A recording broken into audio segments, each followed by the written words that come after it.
Well, for millions of dads, Father's Day has a different feel this year. Our country in the midst of racial tension and divide, and the root of the problem, the unjust killing of black men.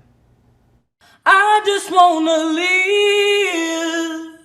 You can almost see the desperation in 12-year-old Kedron Bryant's eyes. His now viral video, it's a plea to want to live. I can't breathe.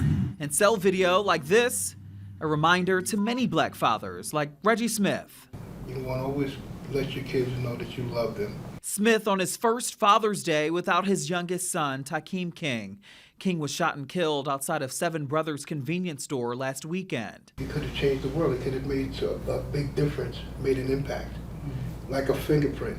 Smith, one of 3 black fathers I sat down with who worry for their sons. When you see your children, all of you guys, when you see your children and you see them as bright and intelligent and these are your best friends and you raise them up to be great, but other people don't see them that way.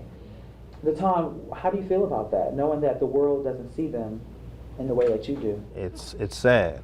It's sad because you're missing out on what these kids really are, just because of the color of their skin. Deton Vaughn owns a barbershop here in Springfield. These days, he's educating his boys, pulling from his own experiences. Here in Springfield, coming from the mall, and a police officer blocked me in. I get out the car, he has his gun trained to my chest. I try to teach my boys, like I portray myself to be. They're here to help you. Don't be afraid of them, but, respect them. And that is where it starts. Jerry Doss is a pastor. He has 3 adult children. When policemen were called on us, we were jogging in a particular neighborhood, our neighborhood. My desire is to continue to reach out to people that are different than I and not allow color to be the barrier that separates us.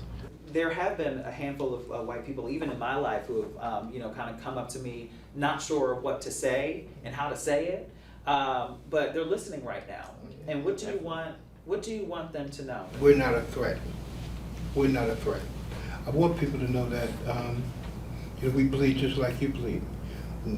Most of us who believe in God, I trust God just like you trust God. I want my family to grow and see them and see my grandchildren. Black men, let me challenge you. I want to challenge you to love your children, whether you're with their mother or not. Love that child. Spend time with that child. Teach that child. That child needs you. Solid words there. A man has been charged for killing 23-year-old Takeem King at Seven Brothers convenience store. The suspect, 36-year-old Eugene Jackson, he's now facing first-degree murder and could spend 45 years to life in prison if he is convicted. This all happened, of course, last Sunday. Police say that Jackson shot Takeem King in the face